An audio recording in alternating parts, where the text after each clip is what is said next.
networks in India is also Delhi. Friends, today is our 45th. Yes, today is our 45th live webinar, and I believe in coming 2 months we'll be able to reach half century in no time.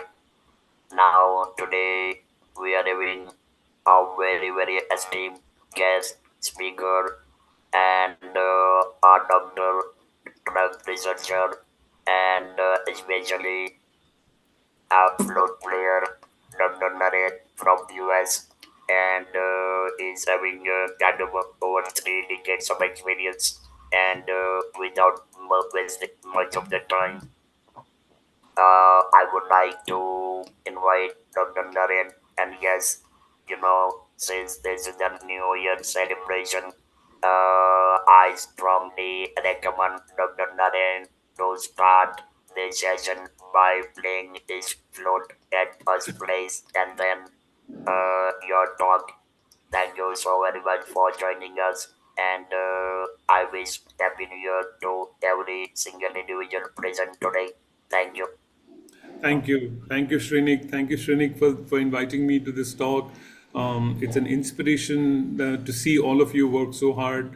And Jyotsna ji, Aruna ji, it was a tremendous pleasure to meet you in Delhi. And, I think the work that you're doing in spreading the knowledge about cancer is so important.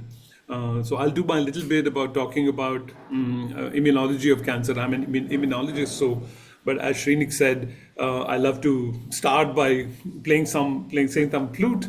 Regards to my flute teacher Aditya Sutar, who teaches me week on week. So one little song for starting of the session.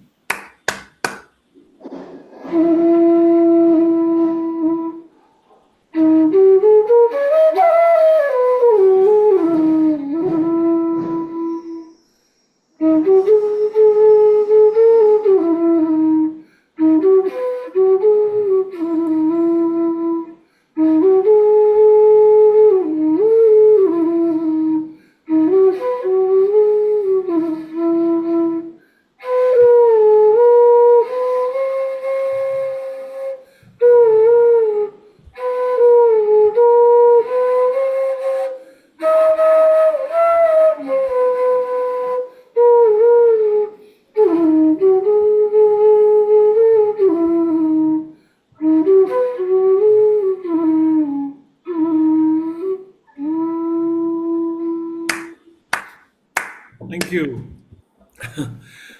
Dr. Narinder, memorials make arms आपने हम सबका दिल मोह लिया है. Yeah, this is my most favorite song. Thank you so very much for giving a commendable get start to this first session of 2026, and I deeply admire everything you are doing. Thank you so very much. Thank you, thank you, thank you. My pleasure, and thank you again for inviting me. So let me get started by talking a little bit about basic to get everybody on the same page, to get a little bit about cancer research and about the holistic approach of cancer. And for this, I have a few slides, but maybe in the question and answer I can answer many more questions. So, the topics I like to cover in this holistic approach of cancer are the hallmarks of cancer, which I'll tell you a little bit about. What I call the three E's, and I'll explain that. This is a very fundamental aspect of the immune response to cancer. A few clinical trials, the challenges, the next decade, and the radical advances in technology, which maybe after my first talk, if there are a lot of questions, then I'll do a second presentation. So, for the last 100 years, maybe more, the main treatment for cancer has been, as Siddharth Mukherjee calls in his book, Emperor of All Maladies, cut, burn, and poison. So, cut is surgery, burn is radiation, and poison is chemotherapy. So, we all know this. Hallmarks.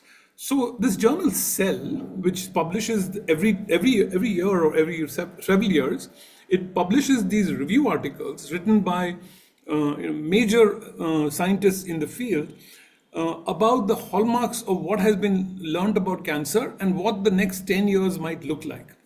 So in 2010, or 2000, sorry, 2000, in the year 2000, Hahnemann and Weinberg wrote a beautiful article of what had happened in cancer, which was cut, burn, and poison. And they predicted that the next decade was going to be about what is called targeted therapy, because in the year 2000, the human genome was sequenced and we were able to understand the biology of cancer a little bit better. So lots of therapies came into being. Many of you who are completely familiar with many of these drugs, like EGF receptor inhibitors, breast cancer, Herceptin antibody, all of these drugs which target specific genes in the human genome or the cancer genome, were becoming very effective in treatment of specific cancers without side effects. So in those 10 years, what happened was a lot of progress was being made in what is called targeted therapy. Then in 2010, Robert Schreiber, very prolific scientist from University of St. Louis in Washington, uh, talked about this concept called immunoediting, which for our purposes we'll call them three E's.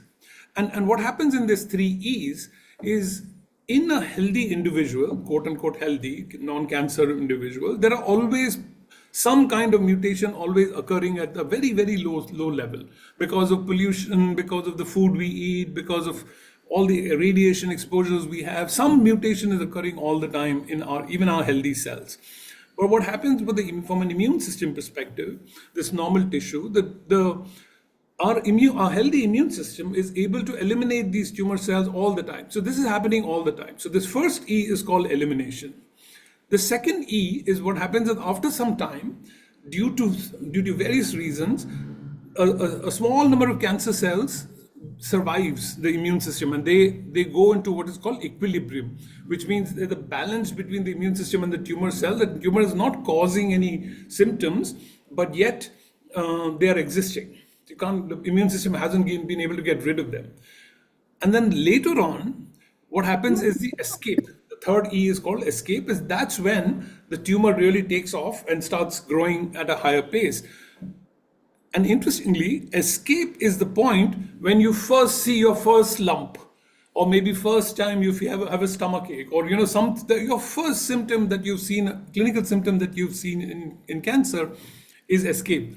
So usually what has happened is, by the time you see a symptom for cancer, you already had cancer for 10 years before that, unbeknownst to that. So I think the importance of early diagnosis cannot be overemphasized in this discussion. So that's what the three E's are.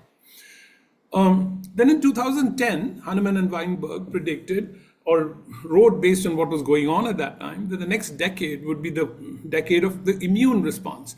And what happened was, the immune response really took off. Jim Allison and Honjo in Japan discovered these molecules called the checkpoint inhibitors, which can augment the immune response and activates the immune response to kill the tumor. Just one quick animation slide about immunology. When we are taken up by an antigen, which is like a virus, or in this case cancer cell, is taken up by what is called an antigen presenting cell, it activates the T cell. But the main point to take away from this slide is that in order to activate the immune response, you need multiple signals. You can't activate the immune response with one signal. You need multiple signals. And when you get multiple signals, that's when you activate the immune response.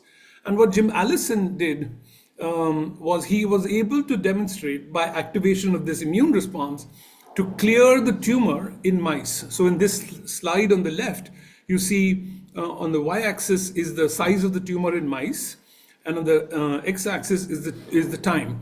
And you can see in the solid in the middle line, which is the control animal, the tumor is growing in the mice. Then at that time, in 2000, around the 2000 time frame, CD28 was a molecule which we thought would activate the immune system. But when the experiments were done, it turned out that the CD28 activation of the immune system did not result in reduction of the tumor. However, another molecule called CTLA4, when the mice were treated with this molecule, all the tumors vanished. And this is called the checkpoint inhibitor molecule. And what happens there is, again, antigen is taken up by antigen presenting cell, and you get full signal of the immune response. But what CD28 does, or CTLA4 does, it actually shuts off the immune system. And why this is important is I'll explain to you maybe after the lecture when we do question and answers. But essentially, I'll say the words: the CTLA4 molecule inhibits the inhibitor of the immune response. And we'll come back to that. But these treatments are so good that they were clearing, the tumors that were being treated. And Yervoy is the CTLA4 targeting drug. But the challenge, this is a Kaplan-Meier chart which shows overall survival on the left, on the y-axis, and time over on the x-axis. And you can see that 100% is all the patients in the clinical trial have survived. And after the clinical trial is done, you can see that only 20% of them survive. So even with this fantastic drug, right, which is clearing all the tumors that I showed you in the previous slide, only 20% of the patients actually have a complete response. So the challenge is, how do you improve the efficacy of this therapy? And a lot of work is being done to what is called flattening this curve. So if you flatten the curve, meaning this curve, if it is flattened, that means many people will survive for a long period of time. In the last 5 years or 10 years, there's been an explosion in cell and gene therapy which is spearheaded by this concept called CAR T cell therapy, which is called chimeric antigen receptor T cells, in which an antibody molecule that is shown here on the top is chimerized with a T cell receptor, T cell molecule. So two arms of the immune system are fused. वो नरसिम्हा जैसे होता है ना, one animal and one human, ऐसे the chimera. So the chimera is made of one part of the immune system and another part of the immune system, and that power is taken and resulting in very, very successful treatment. And I'll talk more about that later. So just as a high level, because this is just a holistic, high level presentation of the holistic approach, we went from cut, burn, poison to targeted therapies to immunotherapy to now what we call gene therapy, which is more personalized therapy. And I think the future is very, very exciting for this area. I'll pause here, see if there are any questions, and then we can do a deep dive on the gene therapy part. I have another slide to show you if there, but let me pause here to see if there are any questions at this point.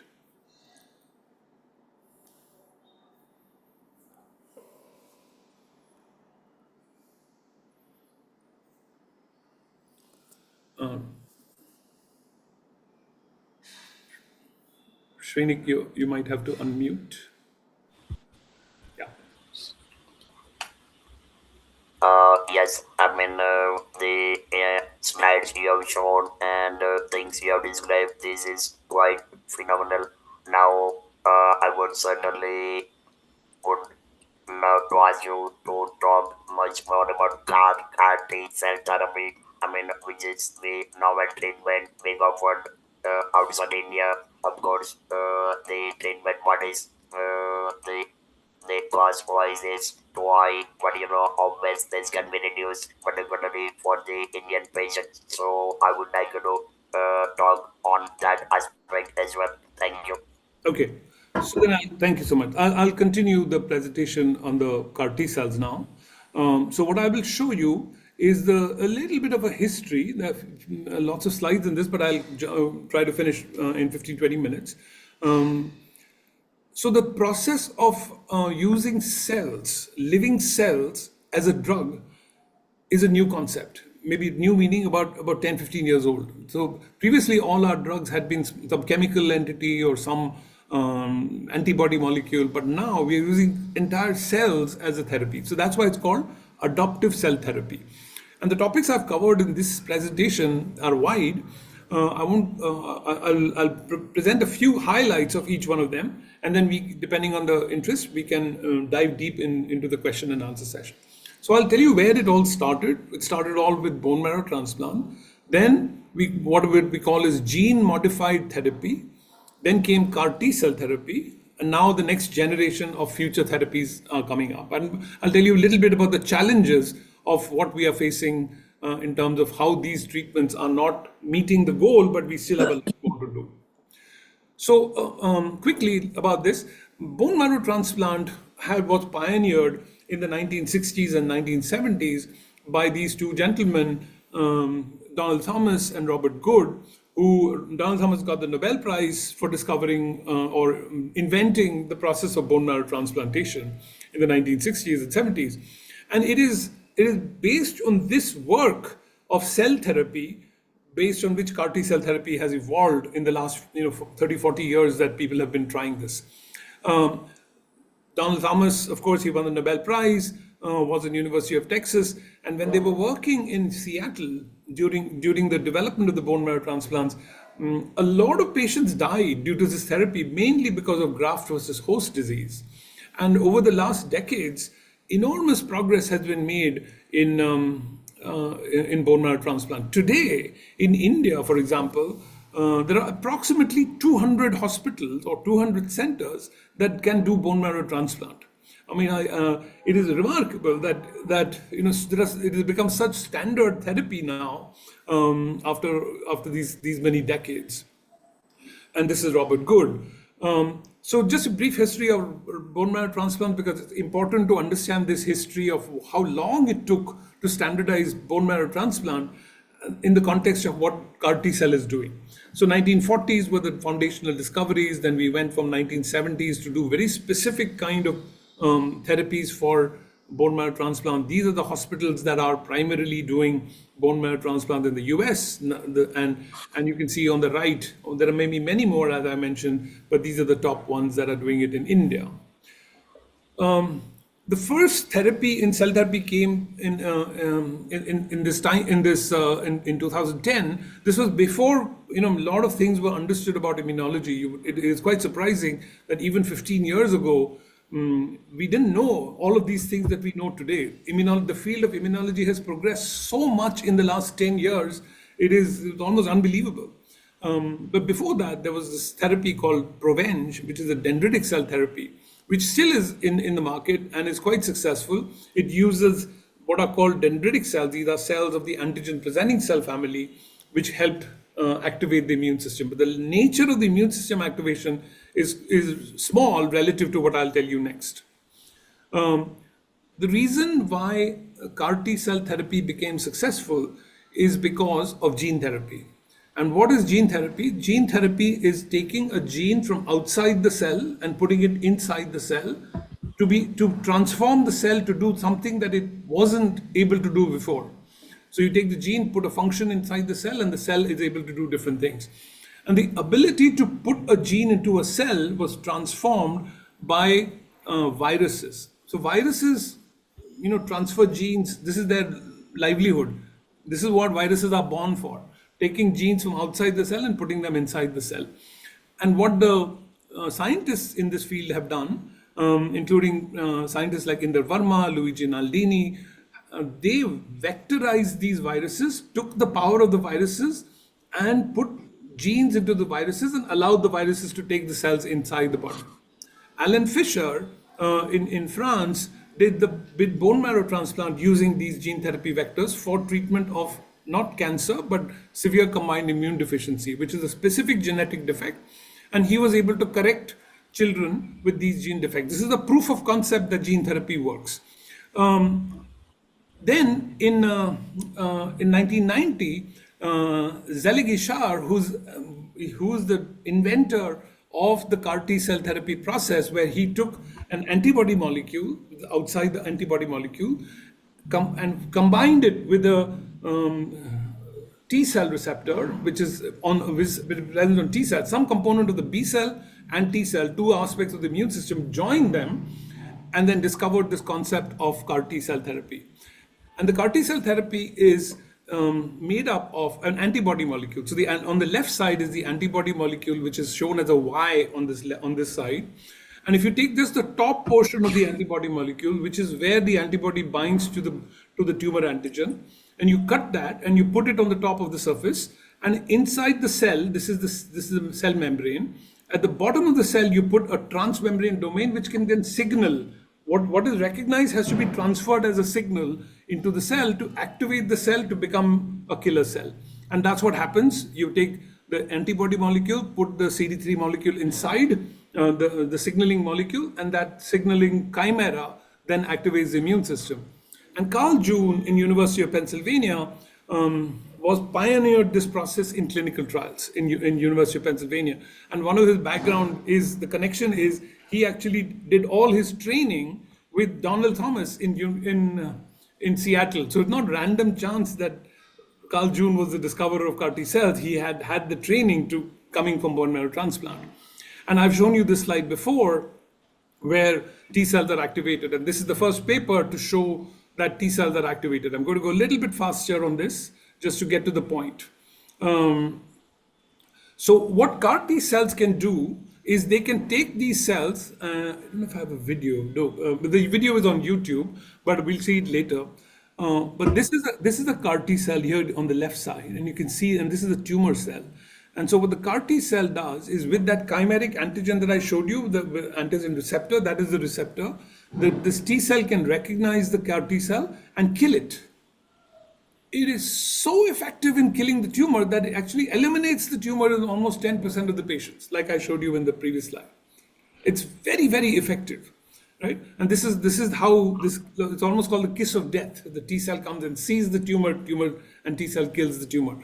So what is different from this treatment, which was different from all the cut, burn, and poison, is now you can specifically activate the internal immune system of the body to kill the tumor. So that is what immunotherapy is. And again, Carl June did this work, and I won't go through the process of the details just in the interest of time. But what I want to show you at the end is what is happening in the future. But I think let me just unshare and try to show you the slides that are relevant. Because I think another slide deck opened. Pardon me. Yeah. So at the end, what the end game? Okay, in maybe I'll just speak to this now. So CAR T cells were approved about in 2017, less than 10 years ago in the US.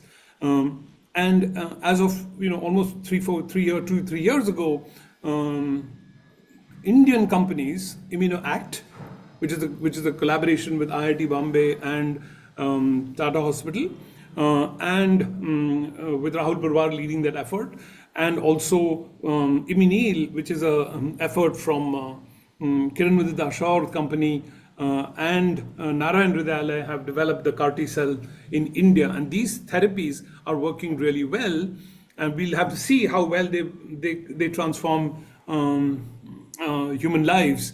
But in a small population of people, this drug is extremely effective. So I have much more to tell you, but instead of me just telling, maybe if there are questions, answering the questions may be more enlightening for you, for me also to be very precise on what you want to hear. So thank you, Shrenik. Naren, in our very small Delhi office, one of the first volunteers to join us was somebody whom we sent to the Sloan Kettering Hospital, and she had a bone marrow transplant. She was given 6 months to live. It is now over 32 years, if I'm not mistaken, that she's been around. And she's active. She's one of our best volunteers. Usha Ori, are you on the call? I don't see her, but it's Usha Ori, whom everyone else will recognize. And just about 4 years ago, another of our volunteers also underwent a bone marrow transplant for a lymphoma. And she too is doing well. I think Usha is her inspiration. She gains a lot of strength from her. I'm sure there are others who have undergone the BMT. As I told you, we have Soumya Rajesh, who's on the call, and maybe she will like to speak for herself. And who else is there? Oh, yes, we sadly lost one person to CAR T cell therapy in Boston. So I know that the family spent a bomb trying to get him cured. He came back, and it was sad to see him go. Now we are told that there is CAR T cell therapy in India, and we're excited about it. We can't afford to support financially anybody taking that treatment because it is well beyond our financial capacity.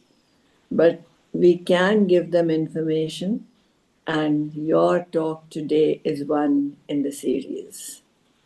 So maybe you can take it forward from there. Nalini, are you there? Yes.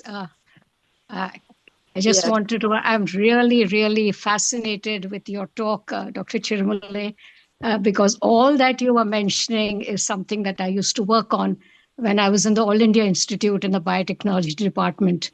I was working on dendritic cells, a role of dendritic cells in leprosy, and comparing it with macrophages. It brought me back all those flood of memories, and that was a time. This was way back, I think, in the early after the millennium. When I was working on this dendritic cells, that is the time when people in the oncology department did encourage me. They said, "Why don't you use dendritic cells for cancer therapy?" So I just want to know from you, Dr. Chirmule, how are dendritic cells used for cancer therapy? I'd really like to know. Yeah, so obviously, thank you for the question, and remarkable. Leprosy is the disease to treat to work with on dendritic cells. Yes, the leprosy bacteria. But I think if you look at the immune system in general, maybe this is the time I'll tell you maybe for some of you, maybe this is too basic for you, Nalini, but I'll tell you a little short story about how I look at the immune system and society.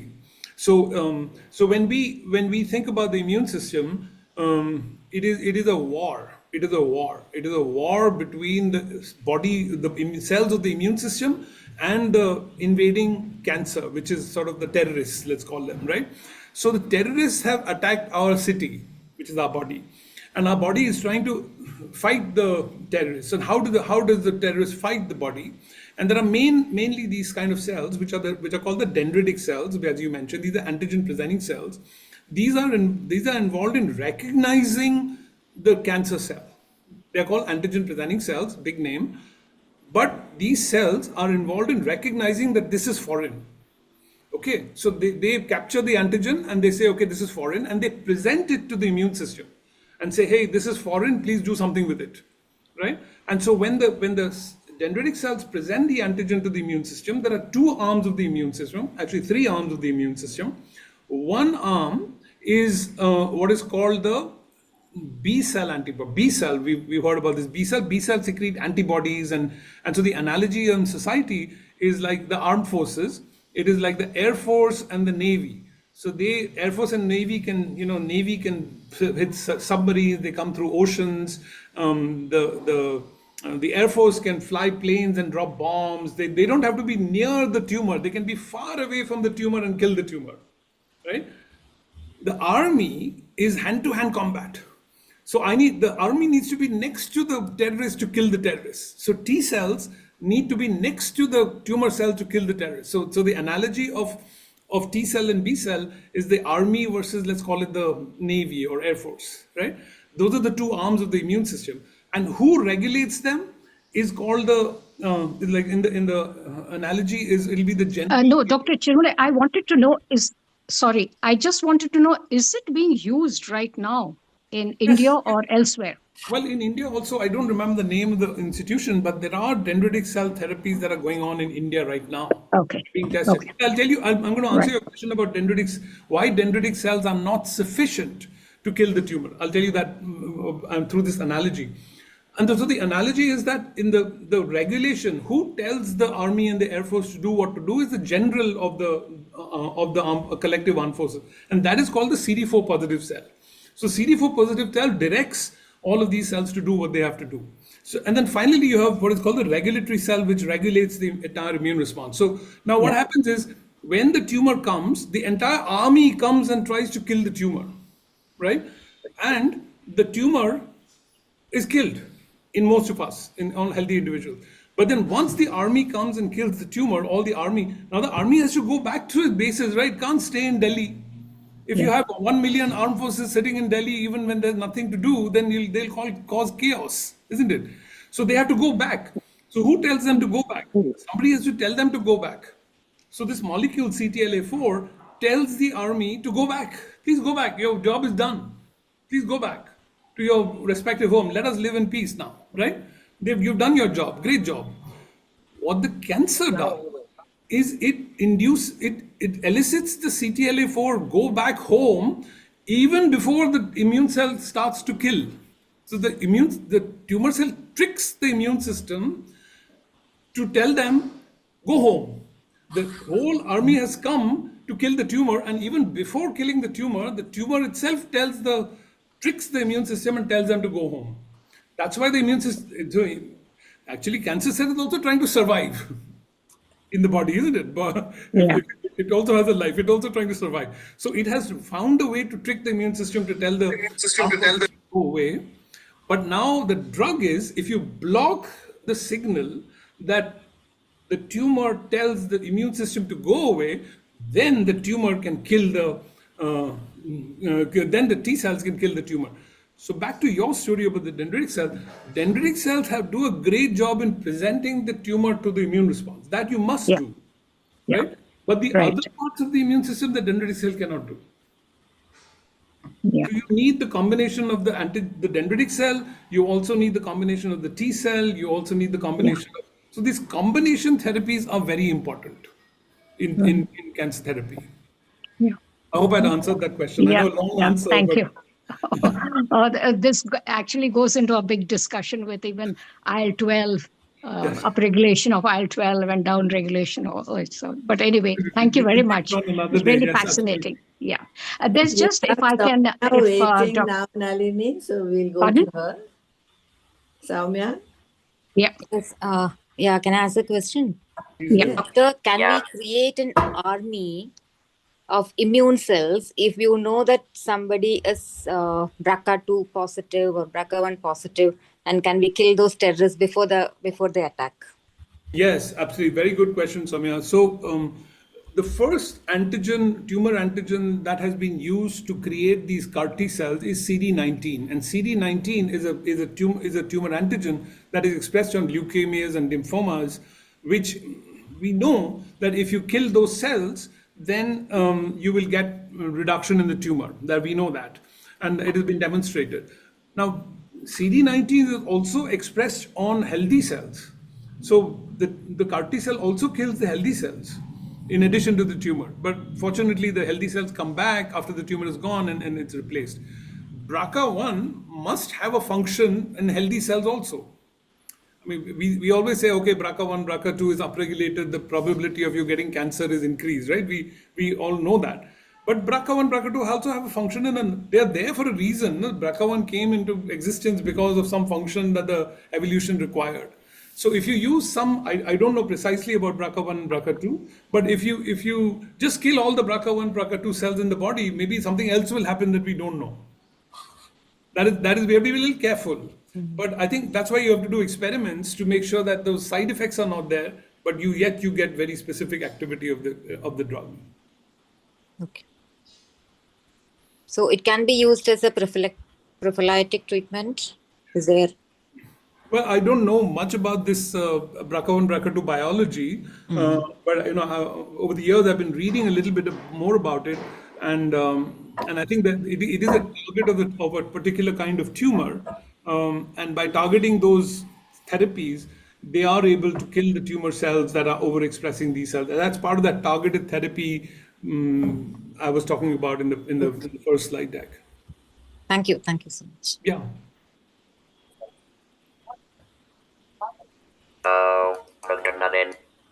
sometime back, one article appeared on Twitter, like, someone from India has invented kind of a CAR T cell therapy, which is quite economical than, Western countries. If you can guide us on that aspect, number one, and number two, how much the treatment cost of CAR T cell therapy can be reduced so that, a common man can afford to undergo such treatment. You ask me all the difficult questions, and that too on YouTube Live. Okay, it doesn't matter. So I think what I'm not an expert in what is called global health economics of the pricing and all that. My special interest is more on immunology and how things work. But I have been in the field for long enough that I think I can take a shot at the answer. So I'll give the answer in slightly different ways. So first is how is pricing done in the United States, for example? In the United States, most of the people have insurance. And the insurance companies pay for the welfare or treatment of any patient depending on what the situation is. Let's take breast, or let's take ALL, which is leukemia. So if CAR T cell were not available, then the treatment of patients with ALL, maybe I mean numbers may not be accurate, but they're in the ballpark. To maintain the treatment of an ALL patient in the US may be about $4 million per year. $4 million per year to maintain a patient, because you have to pay the doctor's fees, you have to go to the hospital, the treatments that are available, all of that, right? Now, when CAR T cell became available, how do you price the CAR T cell is based on some value of the CAR T cell. What is the value of this drug mean to that patient? So they estimated that okay, maybe 10% of what it costs to maintain the patients right now. So 10% of $4 million is maybe about $400,000, and that's why it has cost $400,000. Now $400,000 for an insurance company is much cheaper than $4 million. So for them, they're saving a lot of money by paying only $400,000. Now, when you come to India, there's no insurance, right? So $400,000 is like out of question for anyone, right? Even 40,000, 10% of even that, $40,000 also is out of question for most people, right? So how do you bring it to 4,000 rupees? I think it is possible. I think Rahul Purwar and all the people who are working in CAR T cells in India are doing a phenomenal job. Today, I believe that the cost is in that 40,000 rupees range today, which has brought it down, 100-fold from where, maybe more from there. I think that they are all the teams in India are working. Whether it will get to 4,000 or not, I'm not sure. But there may be some more transformative technologies that will need to happen in the next few years to make it to 4,000 rupees. So I'll pause here a minute, but I'll tell you why it can happen in India. Because a drug like trastuzumab, which used to cost something like 2 lakhs, when it was being sold about maybe 5-6 years ago, but now when more, like 5-6, maybe even 10 companies in India are making trastuzumab, now it's come down to that, less than 10,000 rupees per dose. So where 2 lakhs, where 10,000, right? So for CAR T cell to come down to 4,000, maybe 4,000, maybe exaggeration, I think we need 100 CAR T cell companies in India. Only if there are only 2 or 3, then what scale can you do? And I can talk about what all needs to be done for our CAR T cell companies to be, growing. But that's what needs to be done. Sorry, again, long answer. Sorry about that. But I believe even 40,000 is really not a bad figure. At least, something is better than nothing. I mean, when you are thinking of spending 4 lakhs or over 4 lakhs, Oh, at sorry, least if this is no. Sorry, I misquoted. Not 40,000. It's 40 lakhs. okay, yeah, good, Yeah, so yeah, it will be nice. It'll be 40,000.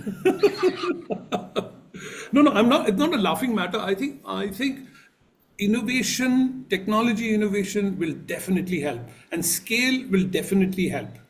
And I'll tell you one reason why I believe that it can come down to 1,000. So what happens is today and if you look at a CAR T cell company developing CAR T in India, every reagent, every chemical, every plastic bag, every machine, everything that is all raw material that need to be done, the lab, the equipment, everything has to be imported.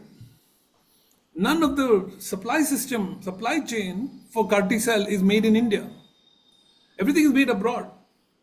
So that increases the cost. No. So I think there needs to be a whole innovative entrepreneurship infrastructure where all of these raw materials and everything is made in India, and then CAR T cell price will come down.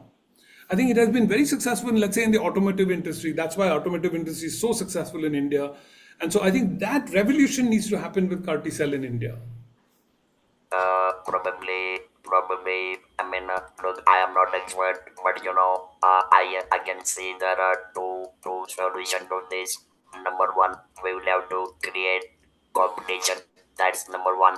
And number two, we have to bring in PMO into the picture so that the duty part and other things can be reduced to bring the cost down. I guess these are some of the. I mean, these two are a major solution. Of course, you guys know better than me. No, I think you hit the two major points already. But so cost is a very important factor in these therapies. That these therapies are very effective is already been proven. Now, how do you improve the efficacy, and how do you reduce the cost? This is where the next, I think, 5 years will tell us. Absolutely. Shrenik, there's one more hand up. Sandhya Gupta, was it you? Sandhya? No, ma'am. No, ma'am. I just joined, so Oh, okay. Sorry about that. Yeah. Go ahead, Shrenik. Sorry. No, I'm fine. Anyone else would like to ask question? Arunaji, anyone else? So so maybe I would like to ask Jyotsna and Shrenik, I'll ask you a question. I think maybe I'll ask you the question and we can discuss it a little further. I have been convinced after meeting people like Jyotsna, now you, Shrenik, and also in the rare disease space, people like Sanjana Goyal, who works in muscular dystrophy, and many other patient advocacy families. How does patient advocacy, especially in cancer, in India, help, or what can be done to improve the drug development process in India? And what have you been doing? And are there any tips that people like us should know? Naren, I come back to my favorite hobby horse, which is to make cancer a notifiable disease. It will push the government into taking up some of these things. Not all. No government can afford to cover every aspect of cancer.